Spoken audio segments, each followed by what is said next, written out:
Shelley from Hodgepodge Hoosiers. I'm on to my next day of the Every Bit Counts challenge. I picked my cucumbers yesterday, and so this morning, first thing, I've got them in ice water. I just freeze ice in like yogurt containers or whatever I have, and it makes it last longer. So I'll let these cucumbers set in this ice water for about an hour, and then I'll get on to, I'm going to make dill pickles today, and I'll show you how it's done. Alright, here's the dill pickle solution that I use. I buy the Mrs. Wages kosher dill pickle mix. It takes 7 1/3 cups of water, 3 1/3 cups of white vinegar, and then the packet. And I'm going to put this on the heat and let it simmer real good. Just do what the direction says, and then that's it. We'll ladle it into the jars, into the cucumber slices, and get ready to make pickles. Okay, I have the cucumbers sliced and in pint jars. And if you see on the top, I have put some Mrs. Wages Extra Crunch. It takes 1/8 of a teaspoon per pint. And this is what really helps keep them crunchy. We usually go through them within a year, so we're eating crunchy pickles all the way up into a year. Now, some does get soft, but not very many. My husband takes them every day in his lunch, and he says they're always so good months after making them. So I've got my mix all done here, and I'm just going to ladle them in the jars. I'll debubble and get them in the canner. And they'll water bath can for 10 minutes for pints. And then that project will be done, and I can go on to the next one. Okay, next project is I've got tomatoes here in the sink that has ripened on the table, and I need to get them froze. I've got this handy little thing that holds bags, which is, it's real easy. It's a clip. It's adjustable for gallon bags or quart bags. I had this on my Amazon wish list last year, and one of the kids got it for me, and it holds it up. And this is also a lifesaver. This takes the core out of the tomato. Probably a good one. All you do is dig it in there and go around. Just keep going around. Pops it out. And then you're pretty well done. I do like to get, if it's a big spot on the bottom, I like to go ahead and cut that. And if they're huge tomatoes, I'll cut them in half and then do that. These pear tomatoes are easy. I just do a crisscross on the bottom and take the top off. Anyway, this will be my 3rd bag of tomatoes, which the other 2 bags in the freezer are 2-gallon bags. And this in here will just be a 1-gallon one. But whenever I get enough to get into my huge Nesco roaster pan, that's when I'll make my tomato soup, which I'm hoping is within the next 2 weeks. I think we've got 1 jar left. But yeah, this is pretty easy. I won't make you sit there and watch me do all this, but this is something I got to get out of the way because I don't want to waste any tomatoes this year. All done, ready for the freezer. These do not have to be blanched first, but when you do take them out of the freezer and you let them thaw, the peelings is going to slip right off of them, so that saves you from having to put them in scalding water to get the peelings off. Once they thaw, they're just going to slide right off.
Okay, the next thing I'm going to do is we make our own frozen treats now. I don't buy ice cream bars or just the tubs of ice cream from the store anymore. We make frozen bars or treats, and I actually did a video making the peach frozen ice cream bars.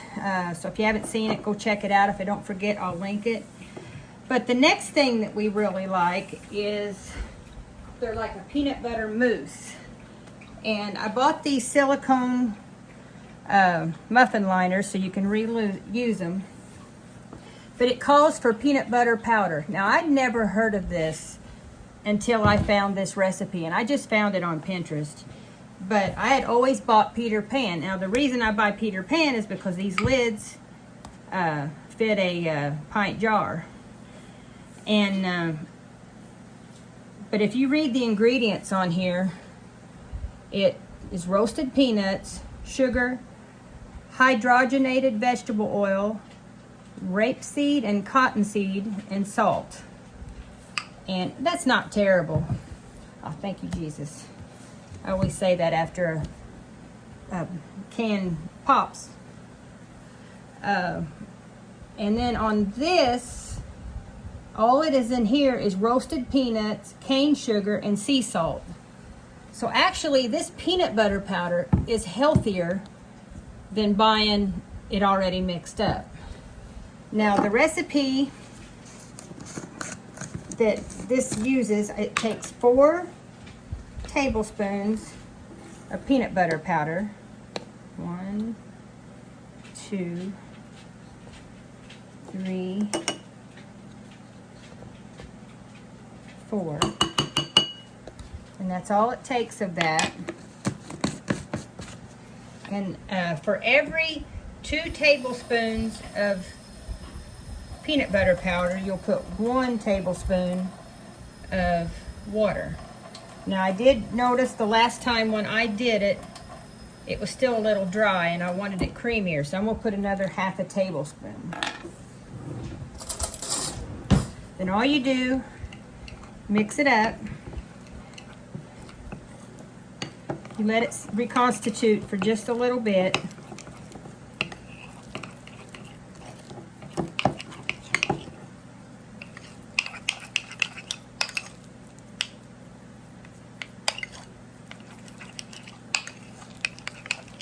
And it turns into, I mean, peanut butter.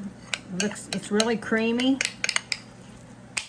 So honestly, I will probably not buy this anymore and start buying this because it's healthier. There's cane sugar in it for one thing, and sea salt, and that is what I converted to, is using cane sugar and sea salt in our cooking. So I'm gonna let this set just a minute or two. It says let it set just a couple of minutes, although I think it's ready now, and I'll show you how I make that peanut butter mousse.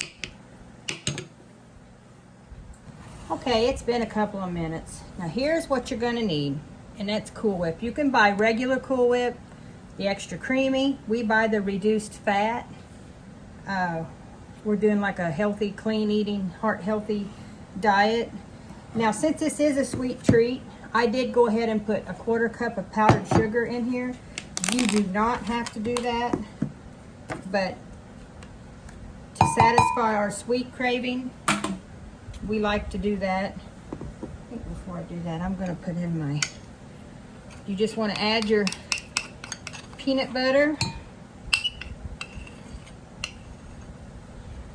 Okay.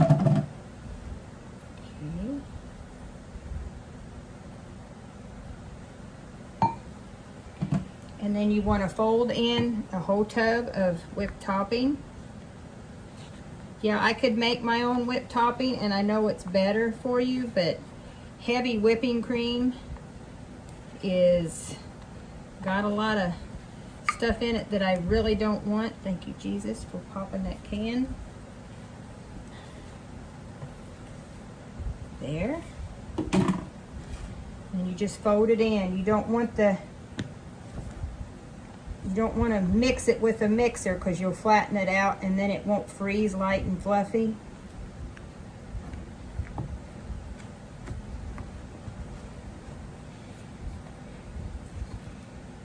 want to keep that air in it.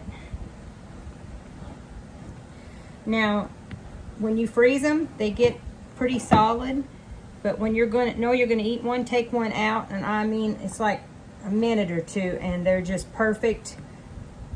It's like eating an ice cream bar, really.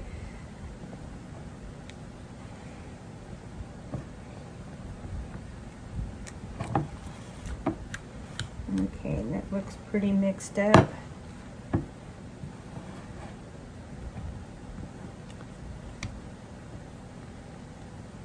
This stuff's so good. It's like eating a peanut butter pie. And then you just fill your silicone muffin liners up.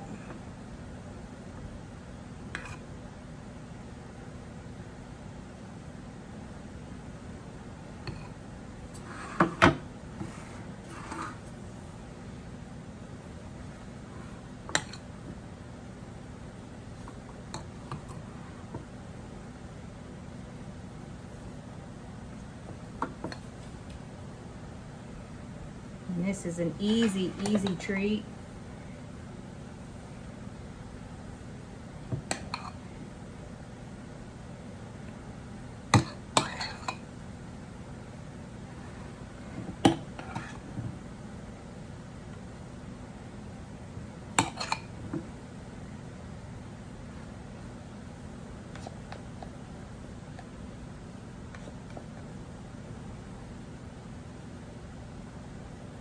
And it's a lot healthier for you. I know it's been a long time now, but my favorite ice cream bar to buy in the store would be the Klondike Reese's ice cream bars. Because I love peanut butter. Anything peanut butter is what I love. But this here is so much more healthier for you. One isn't as full.